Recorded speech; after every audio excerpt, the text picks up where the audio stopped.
ऐसे लय में खेल रहे थे, कोई गेंदबाज आसपास भी नहीं था। तो सबसे महंगा ओवर शाहीन साहब से। प्रेशर कहाँ होगा? हमारे पे क्यों होगा? हम पाकिस्तान पे होगा ना, भारत की तरफ से या पाकिस्तान की तरफ।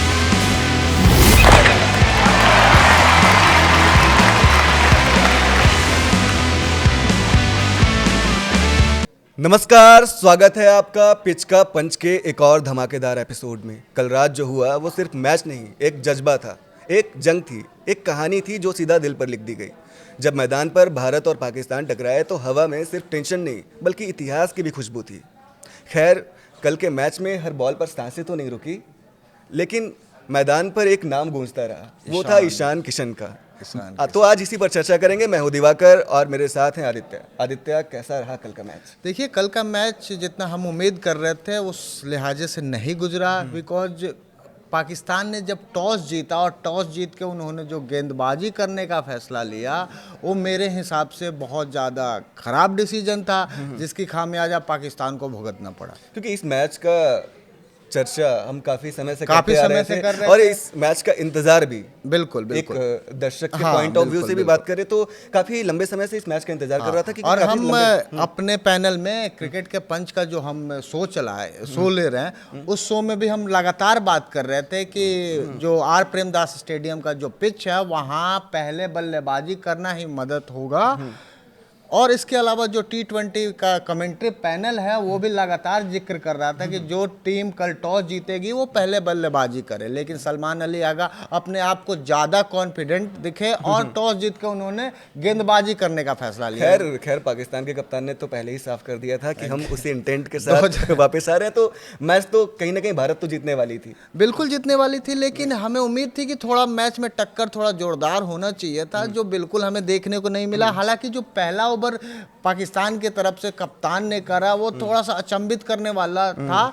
मेरे को भी जब पहला ओवर वो सलमान अली आगा करने आए तो मैं भी एक समय पे शॉक्ड हो गया कि ये कौन सा डिसीजन है। लेकिन कहीं ना कहीं वो अभिषेक शर्मा भी ना समझ पाए और लेकिन जो शॉट खेले और उस शॉट पे आउट। लेकिन उस डिसीजन ने मुझे भी चौंकाया था आदित्य। बिल्कुल, क्योंकि एक कप्तान होने की भूमिका निभाने की कोशिश कर रहे थे सलमान अली आगा की रिस्पॉन्सिबिलिटी खुद लेकर आ रहे हैं। और अभिषेक शर्मा, जिनकी चर्चा पूरे विश्व कप में है, उनका नाम मतलब गूंज रहा है कि अभिषेक शर्मा के इंटेंट से गेंदबाजों को बच के रहना होगा आदित्य। तो अभिषेक शर्मा के सामने खुद आना, एक पहले ओवर में पावर प्ले में आना, तो ये कहीं ना कहीं तो मतलब तारीफ योग्य है आदित्य। देखिए, तारीफ योग्य तो ठीक है, जैसा भी रहा ठीक रहा, लेकिन मेरे को लगता है कि कल के मैच को लेकर सलमान अली आगा ज़्यादा ओवर कॉन्फिडेंट थे। उनको लग रहा था कि इस बार हम कैसे भी करके भारत को हरा देंगे, जो बिल्कुल साफ मैच में देखने को मिला। पहले ओवर में गेंदबाजी करा सलमान अली आगा ने, ठीक है, पहले अभिषेक शर्मा को आउट कर दिया 0 के स्कोर पे, लेकिन उसके बाद जो गेंदबाजी का उनका मिक्सर रहा वो बिल्कुल ख़राब था। दूसरे ओवर में शाहीन अफरीदी को लाया और जिनके मेन गेंदबाज थे, जिनकी हम जिक्र लगातार कर रहे थे, उस्मान तारिक, उनका जो उनको लाया गया, आई थिंक 9 ओवर के बाद उनको लाया गया, जो बहुत ख़राब था डिसीजन। मतलब मेरे को कहा जाए तो सलमान अली आगा का कल के कप्तानी मेरे को बिल्कुल समझ में नहीं आया और इसी कप्तानी के वजह से कल पाकिस्तान मैच। लेकिन वो डिसीजन तो सही लगा ना आदित्य, पहला ओवर करना। खुद पहला ओवर अगर लेकर आ रहे हैं और भारत को मतलब एक झटका दे रहे हैं, एक तगड़ा झटका दे रहे हैं, क्योंकि पूरी निगाहें, पूरी दुनिया की निगाहें अभिषेक शर्मा पे टिकी हुई थी। अभी तक मैं बताऊं दिवाकर कि अभी तक कोई सलमान अली आगा ने गेंदबाजी से कोई छाप नहीं छोड़ा है। कल का मैच ऐसे भी कह सकते थे कि अभिषेक शर्मा के लिए बैड लक था। वैसे अभिषेक शर्मा को साफ हम देख रहे थे कि अभिषेक शर्मा जो इंटेंट से उतरते हैं, कल के मैच में उतने इंटेंट से उतरे नहीं थे। कब फील्डिंग भी कर रहे थे तो फील्डिंग के समय भी उनके मतलब चेहरे पे वो जो पॉजिटिव इंटेंट रहता है वो कल नहीं देखने को मिला। कहीं ना कहीं वो लग रहा था कि बीमार से आए हुए हैं और वो उनके चेहरे पे भी साफ झलक रहा था। तो क्या ये गलत डिसीजन था भारत की तरफ से भी कि अभिषेक शर्मा को टीम में रखना? अगर वो नहीं, बिल्कुल गलत डिसीजन नहीं था। अगर वो पूरी तरीके से फिट नहीं है तो संजू सैमसन को एक बार फिर से मौका दिया जा सकता है। नहीं, पिछले मैच में उन्होंने अच्छी पारी खेली थी उन्होंने। देखिए दिवाकर, कल के मैच में अभिषेक शर्मा को खिलाना बिल्कुल जरूरी था। बिकॉज अभिषेक शर्मा, हम लगातार जिक्र कर रहे हैं कि अभिषेक शर्मा ऐसे खिलाड़ी हैं जो कभी भी किसी भी टीम का, किसी को अपने बल्लेबाजी दम पे किसी भी टीम को ध्वस्त कर सकते हैं, तो खिलाना बिल्कुल जरूरी था। और थोड़ा बहुत होता है कि आदमी उतार चढ़ाव, मतलब कोई बीमारी से जूझ के आ रहा तो थोड़ा सा वो मेंटल फिट नहीं रहता है, जो कल देखने को मिला। क्योंकि जो अभिषेक शर्मा जिस बॉल पे आउट हुए, अगर वो बॉल थोड़ा सा मतलब फील्डर को बीट करती तो चौका मिलता, लेकिन वो लक अभिषेक शर्मा के साथ नहीं था और सलमान अली आगा को पहले ही ओवर में विकेट मिला। नहीं, मैं पहले भी चर्चा करता आ रहा हूँ आदित्य कि अभिषेक शर्मा के इंटेंट के बारे में, कि क्या उनका ये इंटेंट हर मैच के लिए सही है क्या। मैंने पहले भी ये सवाल लिया है आपसे। हाँ बिल्कुल, क्योंकि मैंने पहले भी यही जवाब आपको वो दिया। अगर वो इसी इंटेंट के साथ आ रहे हैं, और मैंने कल भी देखा कि वो जैसे ही तीन बॉल जैसे ही डॉट खेला उन्होंने, वो थोड़ा हड़बड़ी में तो दिखे कि अब इस बॉल पे उन्हें बाउंड्री चाहिए ही चाहिए।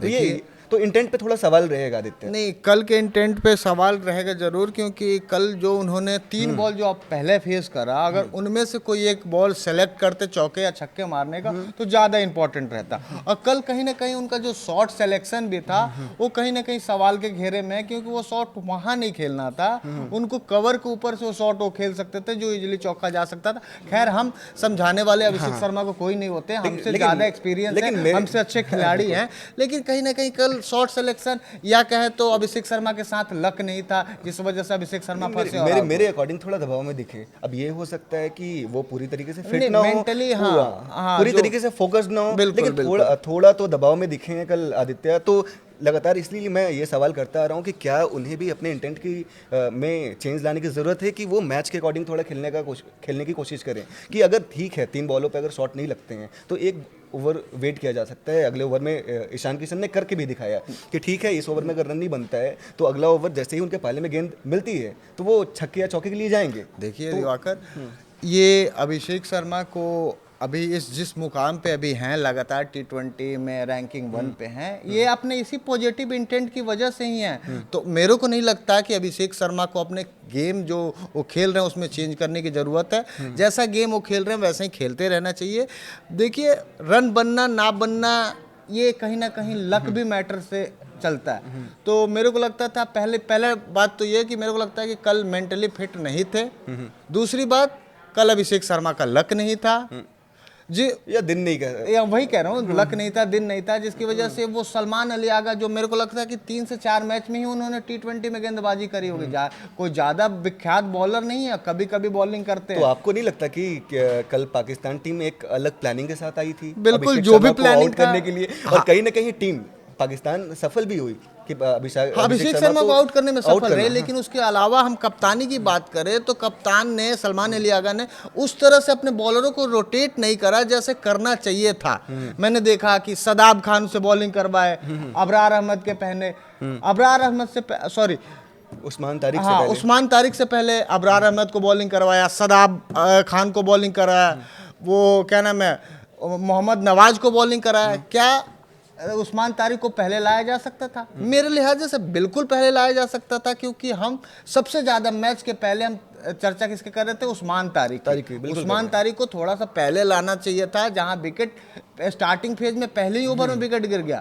दूसरे ओवर में जरूर शाहीन आफरीदी ने थोड़े रन दे दिए, लेकिन तीसरा ओवर जब सलमान अली आगा है उस जगह पे या तो अबरार अहमद को लाना चाहिए था या उस्मान तारिक को लाना चाहिए था, जिससे क्या होता कि अगर बॉल करते तो भाई खुदा ना खास्ता एक और इंडिया का विकेट गिर जाता तो इंडिया पर ज्यादा दबाव बन जाता। अगर पावर प्ले में अगर आप एक झटका ऑलरेडी दे चुके हैं तो अपने बेस्ट बॉलरों को लाना चाहिए था, को लाइए और जितना जल्द हो सके एक और बिल्कुल झटके और ज्यादा दबाव रहता, जल्दी दबाव बनाने की कोशिश की जानी चाहिए। कल मैच के पहले भी मैंने बोला था कि पाकिस्तान अपने खुद के पैरों पे कुल्हाड़ी मारेगी, और बिल्कुल वैसे ही देखने को मिला। पाकिस्तान ने खुद अपने पैरों पर कुल्हाड़ी मारी, जिसकी वजह से हमने साफ साफ देखा कि मतलब मैच में तो भारत तो ऐसे लय में खेल रहे थे, ईशान किशन ऐसे लय में खेल रहे थे, कोई गेंदबाज आसपास भी नहीं था। तो भाई तारीफ तो ईशान किशन की होनी चाहिए, बिल्कुल होनी चाहिए। ये भी हो सकता है कि पाकिस्तान के गेंदबाज तो अच्छी गेंद डाल रहे हैं, लेकिन ईशान किशन का टेम्परामेंट के बारे में भी बात होना चाहिए। बहुत बढ़िया खेला कि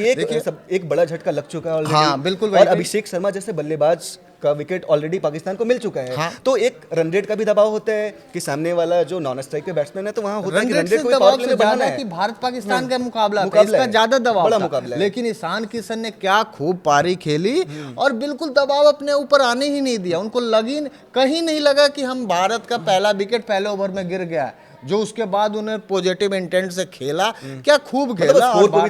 स्कोर हाँ। को भी चलाया है, रन रेट को भी मेंटेन बिल्कुल, किया बिल्कुल। है, और एक समय पे भारत का स्कोर 82, 83, जिसमें 75 और 77 बना के गए ईशान किशन। बिल्कुल, तो बिल्कुल एक तरफा खेल रहे थे एक तरफ। हाँ। तो तारीफ तो सबसे ज्यादा ईशान किशन की होनी चाहिए कि उन्होंने भारतीय टीम पे कल वो दबाव आने नहीं दिया। बिल्कुल नहीं आने दिया। जैसे मैं पहले ओवर में जो विकेट गिरा, सबको लगा कि इस बार मैच थोड़ा सा टफ होगा। भारत पाकिस्तान का मुकाबला जो पहले हुआ करते थे 2003 2004 में, वैसे मुकाबले देखने को मिलेगा, लेकिन ऐसा कहीं नहीं दिखा। अभिषेक शर्मा कह रहा हूँ, ईशान किशन ने क्या खूब पारी खेली, पाकिस्तान को पूरी तरीके से डोमिनेट करा। बॉलर हो या तो अबरार अहमद हो, उस्मान तारिक हो, मोहम्मद नवाज हो, या कहे तो सदाब खान हो, सबको बेखूबी खेला और सबको और मुझे हल्के एक समय पर ऐसा भी लगा कि अगर पाकिस्तान की टीम अगर ईशान किशन की विकेट ले लेती है तो भारतीय टीम के लिए थोड़ा मुश्किल होने वाला है। मुझे ऐसा फील हो रहा था क्या कल के मैच में कि पहले ओवर में अभिषेक शर्मा आउट हो गए थे, अगर वहीं एक दो ओवर के अंदर ईशान किशन आ जाते तो भारत की मुसीबतें ज्यादा बढ़ जाती। लेकिन मैं पहले बार बार जिक्र कर रहा हूँ, अभी भी कह रहा हूँ कि जो सलमान अली आगा का जो कप्तानी था, बिल्कुल मेरे ना समझ थी, क्योंकि विकेट गिरने के बाद उनको अपने प्रमुख गेंदबाजों के साथ जाना चाहिए था, जो बिल्कुल नहीं गए, जिसका खामियाजा पाकिस्तान ने और 20 ओवर्स के मैच में लेकिन खैर हमारे लिए तो सही हुआ ना, मैच जीते। नहीं, हमारे लिए सही है, लेकिन थोड़ा सा तो बात तो होनी चाहिए ना आदित्य कि नहीं क्या कि इतने बड़े मुकाबले का हम इंतजार काफी लंबे समय से कर रहे हैं, तो थोड़ी बात होनी चाहिए। तो अब सवाल ये है कि 20 ओवर्स के मैच में 18 ओवर्स ये स्पिन गेंदबाजी देखने को मिली है पाकिस्तान की तरफ से। तो क्या आपके टीम में तो प्रीमियम फास्ट बॉलर भी है ना, तो उनकी धुनाई हुई है भाई साहब। देखिए मेरे को याद है कि हमने सेकेंड डे या थर्ड डे जब हम पॉडकास्ट कर रहे थे तो हमने एक बात कही थी कि इस बार की जो पाकिस्तान टीम है बिल्कुल ना समझ है, क्योंकि पाकिस्तान टीम पहले वैसे खेला करती थी कि ज्यादा उनका फोकस फास्ट गेंदबाजों पर हुआ करता था। पूरी दुनिया में जानी भी जाती थी हमने पाकिस्तान जिक्र की किया टीम। था ऑलरेडी, इस बात पे हमने जिक्र किया था। वो खामी कल देखने को मिला। क्या कल भारत ने तेज गेंदबाजों से शुरुआत नहीं की? भारत ने भी हार्दिक पांड्या से शुरुआत की और पहले ओवर में विकेट मिला, उसके बाद जसप्रीत दूसरे ओवर में भी दो विकेट मिले। दूसरे ओवर में विकेट मिला। तो कहीं ना कहीं ये दोनों टीमों का इंटेंट था, साफ दिख रहा था कि कौन मैच में कितने % फिट है, तो कौन कैसा खेल रहा है। जो सलमान अली आगा का कप्तानी मेरे को बिल्कुल ना समझ था, जिसकी वजह से उनको खामियाजा खुद। तो अब क्या मान के चले ये आदित्य? एक और गलत डिसीजन की मैं बात करूंगा कि दूसरा ओवर शाहीन आफरीदी ने करा, फिर लास्ट ओवर शाहीन आफरीदी ने करा, जो बिल्कुल गलत डिसीजन था। अगर ऑलरेडी अगर आपके स्पिनर्स अच्छे गेंदबाजी कर रहे हैं तो आप एक स्पिन गेंदबाज के साथ भी जा सकते हैं। लास्ट ओवर में क्या होता है कि T20 में लास्ट ओवर में रन पड़ते ही पड़ते हैं। हम अधिकांश मैच में देखे हैं कि स्कोर सही रहेगा 18-19 तक, लेकिन लास्ट ओवर में 20-15-20 रन आ ही जाते हैं। साथ ही जो कल देखा गया, साथ ही सामने लेफ्ट हैंडर बैट्समैन है और आप एक बाएं हाथ के गेंदबाज से ही बॉलिंग करवा रहे हैं, तो थोड़ा बेनिफिट लेफ्ट हैंडर के होने के नाते बल्लेबाजों को भी मिलता है। बिल्कुल। अभी दिवाकर, अगर शाहीन आफरीदी से बॉलिंग करवाना ही था तो बीच के ओवरों में करवा सकते थे, या उनको मतलब 15 के बाद 16-17 ऐसे कुछ करवा सकते थे। लास्ट ओवर देना बिल्कुल मतलब से बाहर था, जिसकी मतलब कहीं ना कहीं कल भारत कल पाकिस्तान पे 100% पूरी तरीके से डोमिनेट किया गया। बिल्कुल 100% डोमिनेट करा।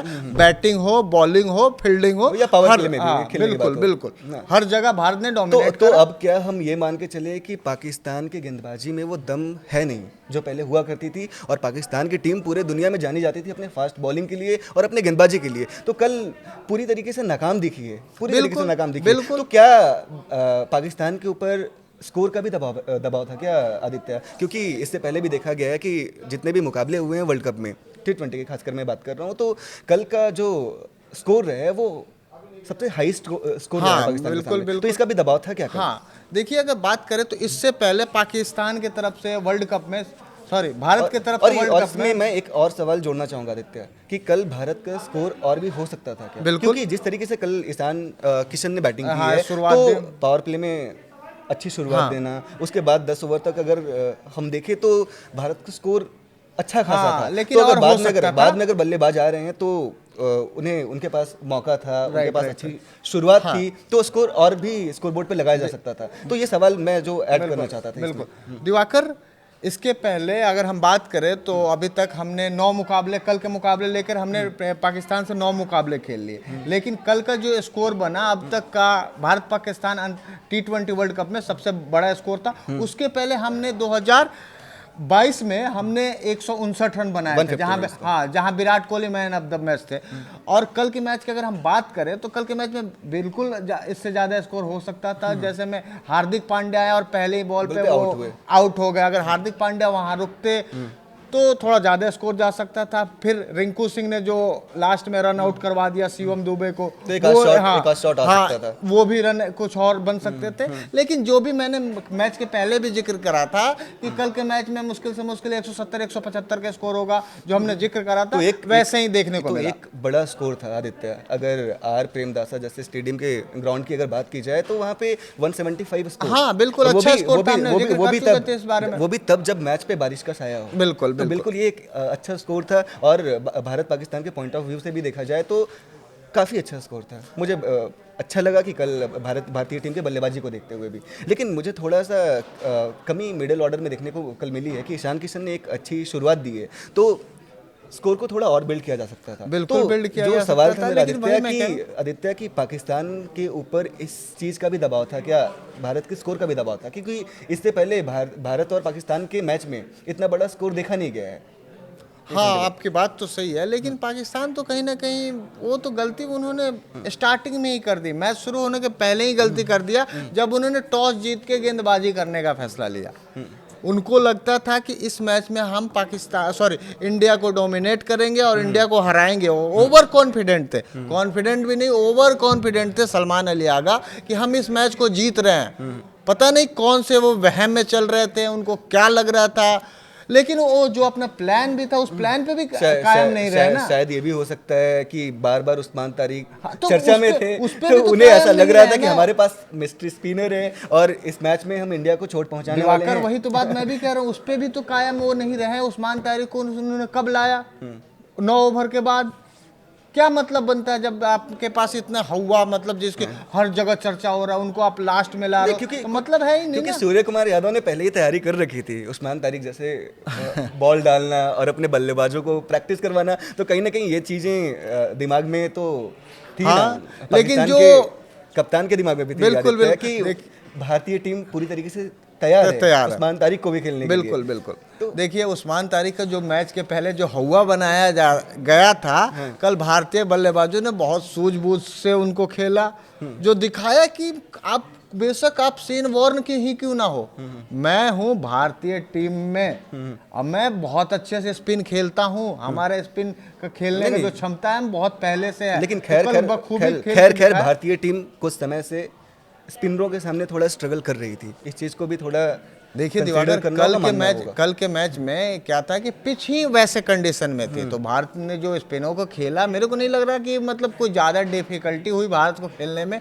अच्छा खेल रहे। मैं केवल कल के बारे में बात नहीं कर रहा हूं, ओवरऑल देखा जा रहा है कि भारतीय टीम स्पिन के सामने में कर रही है, स्पिन के सामने जैसा खेला करती थी और कुछ समय से जैसा खेल रही है, तो इसमें काफ़ी डिफरेंस है। बिल्कुल।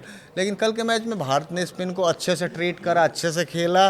जो मतलब वो लेट खेल रहे थे, सूर्य कुमार यादव भी अगर अबरार अहमद को हुआ या उस्मान तारिक को हुआ, वो बिल्कुल लास्ट मोमेंट पे खेल रहे थे। बॉल जब टप्पा होने के बाद या तो टर्न कर रही थी या तो स्पिन कर रही थी, और एकदम लास्ट मोमेंट पे खेल रहे थे। अगर उस्मान तारिक की बात की जाए तो कल मैंने थोड़ा ऑब्जर्व किया कि उंगलियों को पढ़ने की कोशिश बिल्कुल सूर्य कुमार यादव इंतजार कर रहे हैं। जितने भी मैं कल सूर्य कुमार यादव ने ये उस्मान तारिक को बॉल खेला है, फेस करा, सब बॉलों पे मैंने ये चीजें नोटिस करी थी कि वो बिल्कुल उनके उंगलियों पे देख रहे थे कि वो कहाँ से कौन सी टप्पा कर रहे हैं, कौन सा ये कर रहे थे, और इंतजार कर रहे थे। हाँ बिल्कुल लास्ट मोमेंट पे खेल रहे थे, और वो चीजें कहीं ना कहीं मैंने बार देखा कि वो इंतजार कर रहे हैं, पहले बॉल को स्पिन होने दे रहे हैं कि क्या ये बॉल आउट बाहर की ओर कैसे जाएगी, या अंदर की ओर स्पिन होगी, उसके बाद शॉट से। बिल्कुल तो कहीं ना कहीं तैयारी तो पूरी थी, बिल्कुल पहले ही से तैयारी कर रखे थे, वो नेट्स पे प्रैक्टिस कर रहे थे वैसे ही बॉलिंग करने के, तो भारत की तैयारी बिल्कुल पूरी तरीके से आदित्य मैच का सबसे बड़ा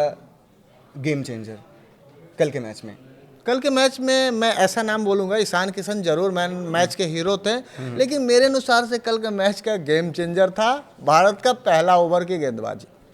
यानी हार्दिक पांड्या का पहले ओवर में क्या धांसू गेंदबाजी करी। पहले ओवर में एक विकेट किसका, साहिबजादा फरहान का, जो पाकिस्तान के लिए सबसे ज्यादा रन बनाया अभी पिछले कुछ समय में, उसका विकेट ले लिया। पाकिस्तान ऐसे ही ध्वस्त हो गई और फिर आओ सनम जाओ सनम के हालत हो गए। उस्मान खान को छोड़ दिया जाए पाकिस्तान से तो कोई भी, आई थिंक उस्मान खान ने 44 रन बनाया और सदाब खान ने 14 और लास्ट में शाहीन आफरीदी ने 23 या 24 रन बनाया। तो उसके अलावा कोई भी पाकिस्तानी टीम टिक नहीं पाया। तो कहीं ना कहीं श्रेय मैं पहला और दूसरा ओवर को देना चाहूंगा। जो पहले ओवर में हार्दिक पांड्या ने 1 विकेट लिए और दूसरे ओवर में जसप्रीत बुमराह ने 2 विकेट लिए, पूरी तरीके से पाकिस्तान को नस्ते नाबूद नहीं, हमें उस ओवर को भी नहीं भूलना चाहिए, शाहीन शाह अफरीदी के सेकंड वाले ओवर का। अगर पाकिस्तान की टीम से जब गेंदबाजी हो रही थी तो अच्छा इंटेंट दिखाया था ईशान किशन ने और दबाव को कम किया था भारतीय टीम से। देखिए तो ये भी एक गेम चेंजर साबित हो सकता है अगर ओवर के दृष्टिकोण से देखा जाए तो आदित्य। लेकिन हम बैटिंग की तो बात हम कर चुके थे ना, बैटिंग हमें बॉलिंग करना था, हमें बॉलिंग में दम दिखाना था। अगर आप शाहीन शाह अफरीदी को ओवर की बात करें तो आपने वो देखा होगा दूसरा ओवर जो आपने देखा होगा जो दूसरा ओवर शाहीन शाह अफरीदी कर रहे थे वो स्विंग के लिए जा ही नहीं रहे थे, वो बस पैर पकड़ने की कोशिश कर रहे थे, जिसमें ईशान किशन ने एक छक्का मारा और एक चौका मारा। बिल्कुल भी उनका इंटेंट नहीं था कि हम ईशान किशन को आउट करें, उनका इंटेंट था कि हम ईशान किशन से बचे कैसे। इस लिहाजे से वो शाहीन शाह अफरीदी बॉलिंग कर रहे थे, जिसका खामियाजा हमने आई थिंक 14 या 15 बिल्कुल पाकिस्तान की टीम को भी पता है कि आप केवल अभिषेक शर्मा को आउट करके ये नहीं सोच सकते कि हम भारत की कमर को तोड़ चुके हैं, क्योंकि भारतीय टीम के पास बहुत सारे बल्लेबाज हैं। ईशान किशन है, तिलक वर्मा है, पहले भी तिलक वर्मा दिखा चुके हैं। हाँ, एशिया कप में अच्छा, कल भी अच्छा खेला, कैमियो रोल जरूर, मतलब बॉल टू जितने बॉल खेल रहे थे उतने रन बनाए, लेकिन वो इस तिलक वर्मा का जो कल का रोल था बहुत महत्वपूर्ण था। अगर बाई चांस अगर कल तिलक वर्मा आउट हो जाते तो टीम इंडिया थोड़ी फंस सकती थी। तो बिल्कुल ये पाकिस्तान की टीम भी अच्छे से जानती थी कि भारतीय टीम के पास बहुत बड़े बड़े बल्लेबाज हैं और कभी भी वो बल्लेबाज कुछ भी कर सकते हैं। तो बिल्कुल कुछ रैपिड फायर टाइप सवाल भी लेना चाहूँगा आदित्य। तो कल के मैच में ईशान किशन क्लास या प्रेशर किंग? क्लास या बोथ 60%। अब प्रेशर किंग तो अब मेरे को नहीं लगता कि पाकिस्तान के मैच में भारत के पास कोई, पाकिस्तान का जब मैच होता है तो भारत के खिलाड़ी के पास कोई प्रेशर होता है, ज़्यादा प्रेशर पाकिस्तान के खिलाड़ियों पे होता है तुलना है भारत के। बिल्कुल, क्योंकि अब तो हम 8-1 से बिल्कुल तो प्रेशर कहाँ होगा, हमारे पे क्यों होगा, हम पाकिस्तान पे होगा ना। हाँ, बिल्कुल। पाकिस्तान की ओर से गलत कप्तानी या भारतीय बल्लेबाजों का शानदार टेम्परामेंट? दोनों। पाकिस्तान के तरफ से गलत कप्तानी, बिल्कुल गलत कप्तानी था। उनका जो बॉलिंग करवाने का इक्वेशन था उनका कि कब कौन से बॉलर का यूज करना है, सलमान अली आगा बिल्कुल इसको ना समझ पाए। पहले ओवर वो खुद करा, दूसरे ओवर शाहीन अफरीदी को, तीसरे ओवर वो खुद करा। जहां उनको जो वो तीसरा ओवर जब सलमान अली आगा फेंक करने आए वहां उनको अपने इंपॉर्टेंट गेंदबाजों को उतारना चाहिए था। अबरार अहमद को उतारना चाहिए या उस्मान तारिक को उतारना चाहिए था। अगला सवाल मैं उस्मान तारिक से ही ले रहा हूँ आदित्य। उस्मान तारिक का इम्पैक्ट दिखा या भारतीय बल्लेबाजों ने सीधा इग्नोर किया उन्हें? भारतीय बल्लेबाजों ने सीधा इग्नोर किया। जो उनको 1 विकेट मिला वो भी गलती से मिला, बिल्कुल गलती से। ऐसा भी कल फील हो रहा था कि ये कि हम इसकी चर्चा कर रहे थे काफी टाइम से, इनकी चर्चा कर रहे थे जो कि शायद विकेटलेस रहे। हाँ, तो कहीं ना कहीं उसके जो भारत ने तैयारी की थी वो तैयारी पे अपने मतलब जो परीक्षा के लिए जो हम पढ़ते हैं, तो भारत ने जो पढ़ाई की थी तो परीक्षा में सफल हुए और अच्छा करा। भारत ने और भी टीमों को संदेश भेज दिया है कि हम पूरी तरीके से तैयार हैं। हाँ। सबसे महंगा ओवर क्या लगता है, चाहे वो भारत के बल्लेबाजी के टाइम हो या गेंदबाजी के टाइम हो? सबसे महंगा ओवर शाहीन शाह अफरीदी। मतलब लगता है कि मैच वहीं से चेंज हुआ। हाँ, दूसरा ओवर पाकिस्तान की तरफ से वो दूसरा ओवर करे और लास्ट ओवर करे, आई थिंक सबसे महंगे गेंदबाज रहे। अच्छा, मैच का बेस्ट बॉलर? बल्लेबाज की तुमने बात कर ली, ईशान किशन, पूरे मैच में उनका नाम गूंजता रहा है कल। बेस्ट बॉलर आपके हिसाब? भारत की तरफ से या पाकिस्तान की तरफ से? ओवरऑल सैम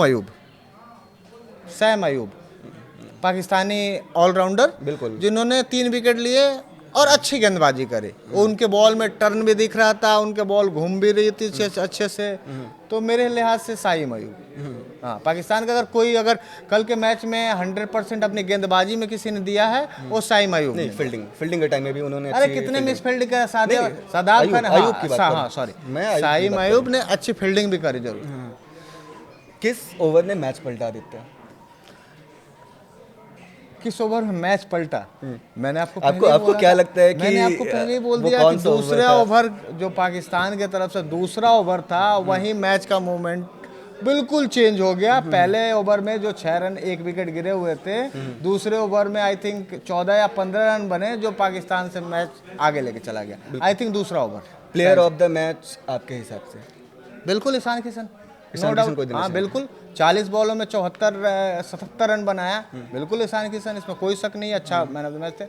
बिल्कुल। तो सवाल कई सारे हैं। अब सवाल ये भी है कि क्या पाकिस्तान की टीम सुपर 8 से भी बाहर होने वाली है? तो काफ़ी सारे नहीं, सवाल हैं, तो देखिए- हम दर्शकों के ओपिनियन का भी इंतज़ार कर रहे हैं। तो आप भी आएँ, कमेंट सेक्शन में अपनी राय ज़रूर रखें, और आपके अगर कुछ सवाल हैं तो उसे भी ज़रूर रखें, और आपको कैसा लगा ये मैच ये भी ज़रूर बताएं। तो अभी के लिए आपका धन्यवाद। धन्यवाद आपका भी, आदित्य।